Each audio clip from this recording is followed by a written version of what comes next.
est Francine Rainville. Je voudrais vous parler d'un magnifique projet. En fait, ça se passe juste un peu plus bas. Juste pour vous situer, présentement, j'ai les 2 pieds à Victoriaville. Mais juste là, l'autre côté du chemin, la petite maison jaune, c'est chez nous et c'est dans la municipalité Saint-Christophe d'Arthabasca. Là, moi, ce que je voulais faire, c'est un poulailler collectif. Et puis, je voulais que ce soit plutôt avec les voisins. Un projet solidaire, c'est comme une semence, une graine. Il faut la mettre en terre puis l'entretenir, la cultiver. Quand on se regroupe, c'est la force du groupe, c'est que ça permet à tout le monde. Un a les connaissances, l'autre a le temps ou des disponibilités. J'avais une petite idée, moi, en arrière de ça. C'était, oui, on voulait avoir des œufs, mais bien plus que ça. On voulait, mon conjoint et moi, André et moi, un peu créer un voisinage qui faisait bon vivre, où les gens communiquaient davantage ensemble, partageaient puis s'entraidaient. Notre poulailler a maintenant un nom. C'est les cocos responsables, qui signifie beaucoup de choses. J'ai pas besoin, je pense, d'expliquer longtemps. On a une coco-relationniste qui, elle nous a proposé ce nom-là. Puis là, aujourd'hui, c'est, on peut dire, la journée d'ouverture du poulailler. Puis on a profité avec les voisins qui ne font pas partie non plus du projet, des invités pour faire une fête de voisins. Puis on espère que le poulailler, dans le fond, sera juste un projet qui débute une grande solidarité dans tout le voisinage de proximité ici. Alors là, moi, je vous invite à me suivre. On va aller rejoindre le groupe en bas qui sont déjà en train de manger des toasts, boire du café puis festoyer. Des belles d'eau chaude, des belles d'eau chaude. Go, go, go. Si tu me donnes la permission, C'est dur à faire pondre. c'est pas grave. Pas grave. Viens avec ça, on va aller nourrir les poules.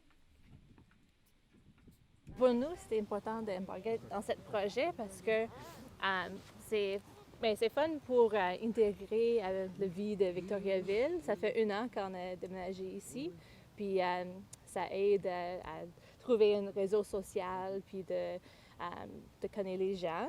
Mais puis aussi pour les œufs, c'est fantastique pour les enfants. Pour moi, c'est important que les œufs proviennent de poules de qualité Ouais. et que les poules soient bien traitées. Donc, c'est le projet idéal.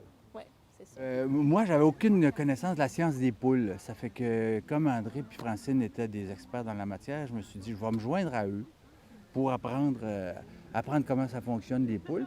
Puis, ça me donne l'occasion de connaître mes voisins un peu plus parce qu'on les voit régulièrement, on se salue quand on prend des marches. Et puis, on s'est dit, ben tiens, on va faire quelque chose ensemble.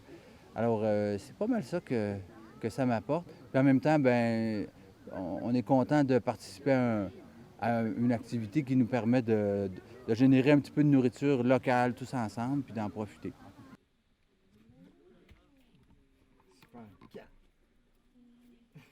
En fait, nous, on est super excités de faire partie de ce projet-là parce que ça nous donne la chance de partager ce projet-là avec des gens qui ont les mêmes valeurs que nous.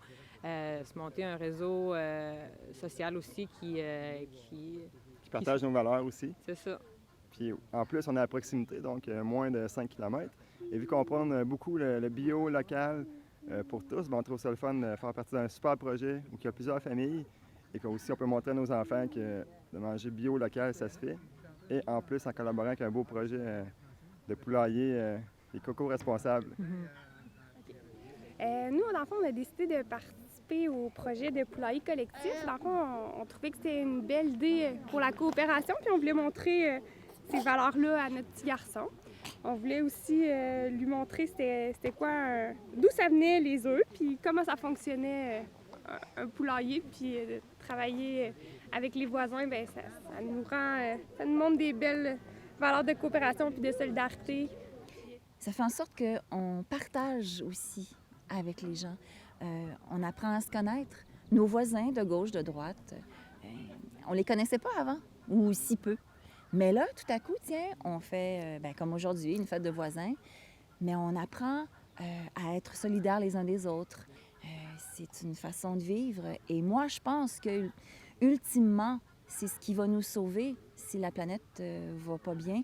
Nous, on va déjà avoir un réflexe de travailler ensemble et d'une façon saine et en équilibre. Les micro-initiatives locales comme ça, bien, c'est peut-être une des façons de contrer effectivement le gigantisme de l'industrie agroalimentaire qui est rendu qui ne pense qu'au profit, qui ne pense qu'à conquérir des parts de marché et qui oublie l'essentiel, c'est que ça doit nourrir le monde. Puis aussi de voir les sourires des gens quand ils viennent voir les poules.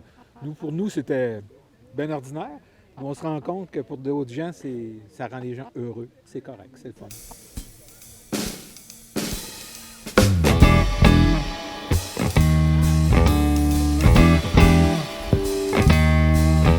Je pense qu'on va être des voisins vraiment solidaires, ce qui fait que c'est les bons côtés d'être à côté. Est-ce que je vois tout le monde? Je vois les poules, les visages de tout le monde. Allez, les cocos responsables!